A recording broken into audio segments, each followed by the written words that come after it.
आणि भगवान प्रभुपाल कृष्ण असं सांगितलंय की इतर पहिल्यांदा व्यासांनी सांगितलं, मग परीक्षितीला राजाला सांगण्याकरता शुक महामुनीमध्ये आले. पण ही जी रासक्रीडा आहे, रास पंचाध्यायी आहे, तिचं वर्णन प्रत्यक्ष भगवंतानी केलंय.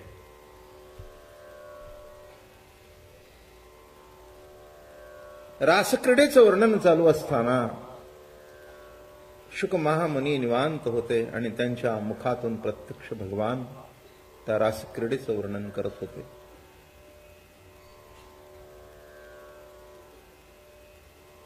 एक दृष्टांत गौण आहे, अत्यंत गौण आहे, पण देतो.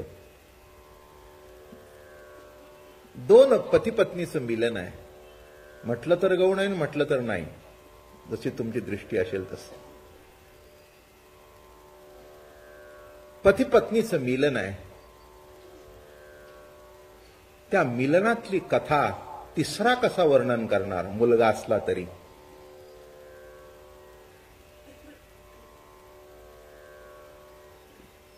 ज्यांनी मिलन केलंय आणि ज्याच्याशी झालंय तोच वर्णन करू शकतो. म्हणून रासक्रीडा भगवान सांगतायत. मुद्दा कळला का? पती पत्नीच्या जीवनामध्ये आपला मुलगा त्याच्या इतकं जवळचं कोणीच नाही. कोण जवळचं आहे?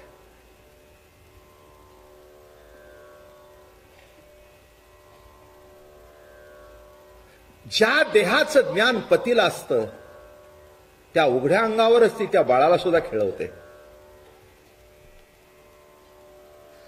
त्याचा स्पर्श त्या बाळाला सुद्धा झालेला आहे. त्यालाही छातीला धरते, त्यालाही पाप घेते. त्याचा अधर सुद्धा रस त्या बाळाच्या मुखामध्ये मुख घालून ती चाखत असते. तरी पण या ऐक्याची अवस्था आहे, जी रास आहे, तिचं वर्णन तो मुलगा कसं करू शकणार? शुक महामुनी जरी असले तरी शुक महामुनी म्हणाले, मी तिथे गप्प बसलो आणि माझ्या मुखातून जे बाहेर पडलं ते प्रत्यक्ष कृष्णच बोलत आहे. म्हणून ऐकताना एक विशिष्ट लेवलने ऐका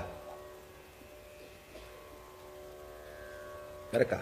एखादे शब्द जरी आपले लौकिक दृष्टिकोनातून ज्यांना आपण गौण मानतो, जी कृती गौण मानली जाते, असे जरी शब्द आले तरी ऐकताना आपण तशा ऐकू नये, त्या विशिष्ट भूमिकेहून जावं. आपण लक्षात घ्यावं की आपण कृष्ण लीला ऐकतोय. पण रासक्रीडा ही त्याच्यातला पंचप्राण आहेत. जीव निर्माण होण्याकरता त्याच्यामध्ये पंचप्राण परमात्मा फुकतो. तसं रास लीलेतून पंचप्राण फुकले आणि भक्तीची अलौकिक रास या त्रिभुवनामध्ये प्रगट झाली. हे मुद्दे लक्षात घेतल्यानंतर तुम्हाला त्या रासेचं महत्व, त्याचा आनंद लुटता येईल. त्या रासेकरता, ते भोगण्याकरता एक जिज्ञासा, एक आस, एक तळमळ लागते. काही काही गोष्टी तळमळीशिवाय घडतच नाहीत, हेही लिहून ठेवा. तळमळी चित्त दर्शनाची आशा, बहु जगदीशा करुणा केली. तळमळी चित्त दर्शनाची आशा, बहु जगदीशा करुणा केली. जेव्हा माणसाला ज्ञानाची भूक लागते तेव्हा त्याला जिज्ञासा म्हणावं. ज्ञानाची भूक असते. हे जाणून घ्यावं, हे वाचावं, हे कळावं, याचं ज्ञान मला व्हावं. त्याला जिज्ञासू म्हणावं. त्याला असं वाटतं प्रत्येक गोष्ट आपण समजून घ्यावी. समजावं, या माणसामध्ये एक ज्ञानाची भूक आहे. सामान्यातल्या सामान्य गोष्टी सुद्धा गेला तर तो जाणून घेईल. का साध्यातली साधी गोष्ट असू दे, पण त्याच्याकरता तसं ते उच्चतम ज्ञान आहे. त्याची भूक लागणं, जाणून घेण्याचं, त्याला जिज्ञासा म्हणतात. म्हणून अर्थार्थार्थी आणि जिज्ञासू हा भक्त म्हटलाय आणि ज्ञानीशेवटचा भक्त म्हटला. काय विषयाची जिज्ञासा निराळी, वस्तूची जिज्ञासा निराळी आणि ज्ञानाला ज्ञानाची जिज्ञासा निराळी.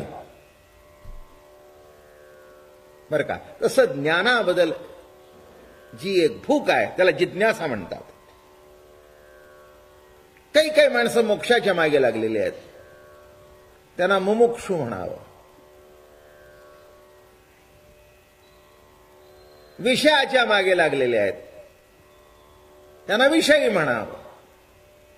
आणि विषयाधीन जे झालेले आहेत त्यांना पामर म्हणावं.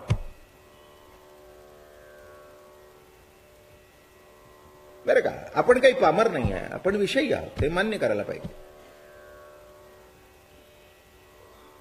नाही का? विषयी आहोत. आपल्याला घरी गेल्यानंतर भात भाजी आमटी तोंडाला लागतेच, नाही लागत? काय विषय म्हणजे काही वाईट बीट आहे असं गृहीत धरायचं काही कारण नाही आहे. हे बघा, विषय आपल्या ताब्यात ठेवून भोगणं आणि विषयाच्या अधीन जाणं हा भाग निराळा.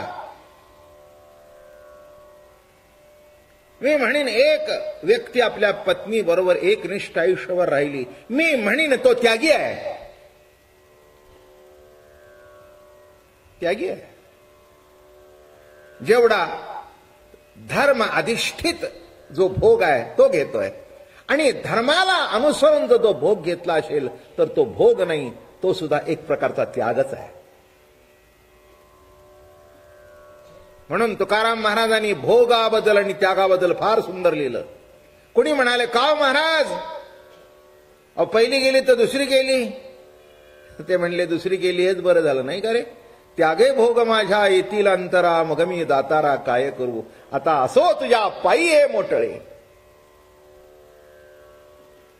आणि त्या परमतत्वावर लक्ष ठेवून जर मी भोग भोगला तर भोगी झाला त्यागी, आणि गीती गाता पांडुरंगी, आणि विषयांचा लाग इंद्रियांचा लाग अमावरोनी सुटला.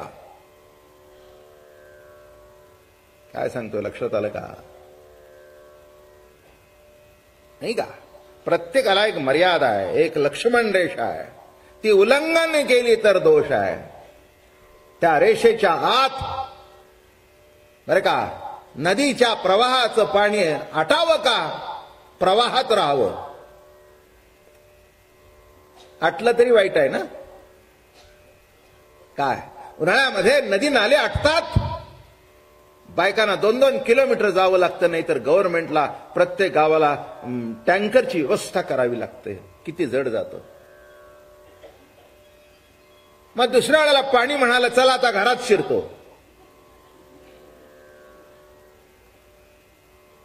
मग पाणी घरात शिरून जमणार नाही, पाणी आटून जमणार नाही. फक्त पाण्याने आपला काठ सोडू नये. 2 काठामधून नदी वाहावी. त्या काठावर असलेली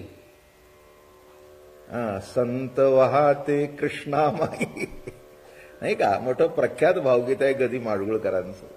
संत वाहते कृष्णामाई, संत चाललेली आहे. बरं का? आजूबाजूच्या लोकांची सुखदुःखाचं ग्रहण करत चाललेली आहे.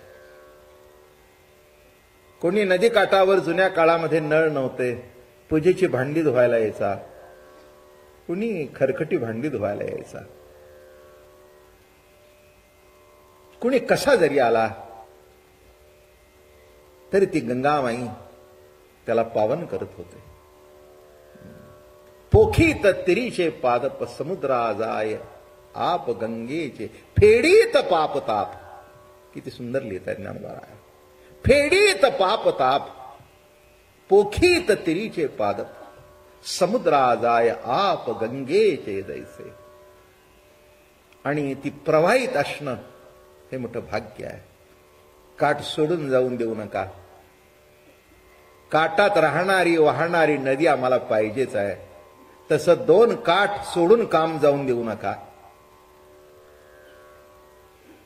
काठ सोडून जाऊ नका आणि कोणाच्या पदरात अडकू नका. हे काठ आहेत, काठ सोडून जाऊन देऊ नको. कामानी, श्रवण इंद्रियानी, रसना इंद्रियानी. प्रत्येकाला काठ आहे, प्रत्येकाला मर्यादा आहे. मर्यादा उल्लंघन केल्यानंतर शीन वाटणीला आलाच म्हणून समजावं. बरे का, तुम्हाला प्रत्येकानं माझ्याबद्दल अत्यंत आपुलकी, अत्यंत जवळीक आहे. पण उद्या सगळेच म्हटले इतक्या दिवस आम्ही येतोय, उद्यापासून आम्ही इथेच बसणार. मी म्हणेन तिथे बसण्यापेक्षा इथेच बसा, मी खाली बसतो.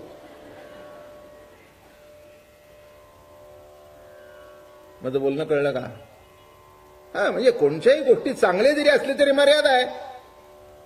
क्षमा करा, कोणावर टीका वगैरे असं काही नाही आहे. आता माणसं येतात, माझ्या पाया पडतात, चांगली गोष्ट आहे, तसं काही वाईट नाही आहे. पण काही काही इतके वेळ पाय धरून ठेवतात,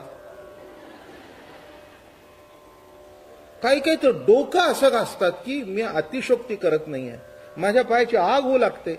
बर, सोड म्हणता येत नाही आणि धर म्हणता येत नाही. आता याला भक्तिभाव म्हणू, याला प्रेम म्हणू, का माझी अडचण म्हणू, काय म्हणू? हाताने रेटलं तर माणसं म्हणतील एवढा माणूस श्रद्धेने पाय पडतोय आणि बाबा महाराज प्रवचन करतात. अरे हो, प्रवचन करतात म्हणून माझे पाय चामड्याचेच आहेत, ते काही दगडाचे नाही आहेत. नीट लक्षात ठेवा मी कशा करता म्हटलं की चांगली कृती जरी असली तिला सुद्धा मर्यादा आहे. हे पहिल्यांदा लक्षात घ्या, म्हणजे तुम्हाला कळेल की काय मी सांगतोय ते. म्हणून जगद्गुरु तुकाराम महाराज म्हणाले, अरे त्याग त्याग त्याग काय? नाही नाही, मर्यादित भोग हाच त्याग आहे. म्हणून भोगाची लीला नाही, काम विजय लीला आहे. मनमथाला हरवलेली लीला आहे. अरे का, काम विजय, विजय मिळवला त्याच्यावर. तुकाराम महाराजांनी कामावर विजय मिळवला. असंच महाराजांचं कीर्तन झालं आणि एक बाई आली, पाय धरले, म्हणाले महाराज. ते म्हणले का ग बाई, सगळे गावातले पुरुष मेले म्हणून माझ्या नादी लागलीस का?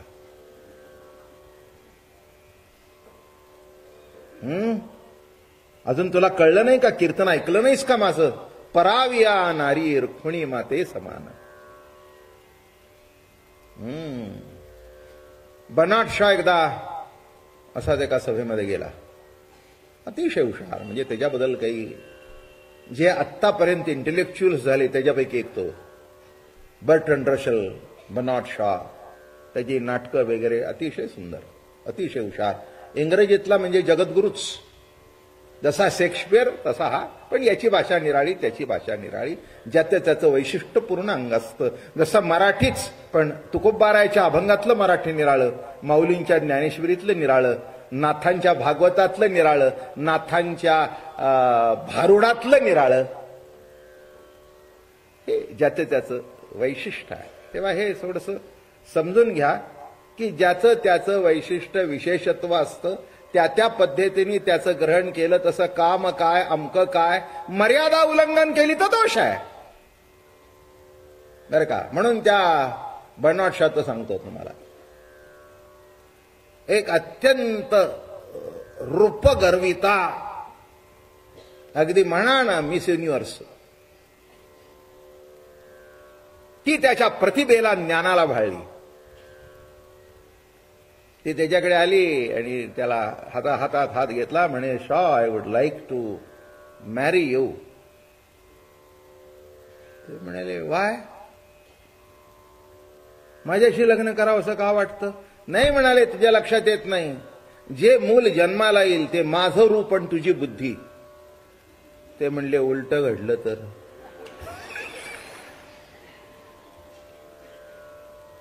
माझ्या आई उलट घडलं ते काय होईल? त्यापेक्षा आहे ते नीट लक्षात घ्या. तसं ही मर्यादा, म्हणून मर्यादेत राहून उपभोग घेणं हा एक प्रकारचा त्यागच आहे. म्हणून तुकाराम महाराज म्हणाले, त्यागे भोग माझ्या येतील अंतरा, मग मी दातारा काय करू आता, असो तुझ्या पायी मोटळे. हे पंचमहाभूताचं मोठळं तुझ्या चरणावर असू दे. या तत्वज्ञानावर हे सगळी संत वावरत असताना याच्यातून अर्थ काढताना अनर्थ होऊन देऊ नये. आणि समजून घेणाऱ्याने सुद्धा त्याच पद्धतीने समजून घ्यावं. म्हणून मी अत्यंत जाणीवपूर्वक पण अत्यंत भावनेने तुमच्या पुढे विषय मांडतोय. म्हणून म्हटलं मी की मोक्षाकरता तृषित आहे, कारण पुढे सरकायचं आहे, तो मुमुक्षु आहे. पण पुढे सांगू का? भगवत प्राप्ती करता जो तृषित आहे, भगवत प्राप्ती करता ज्याला तृष्णा लागले त्याला भक्त म्हणावं, त्याला गोपी म्हणावं.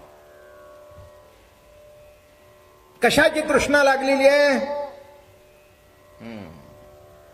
कशाची भूक लागलेली आहे? नमो माय भाषा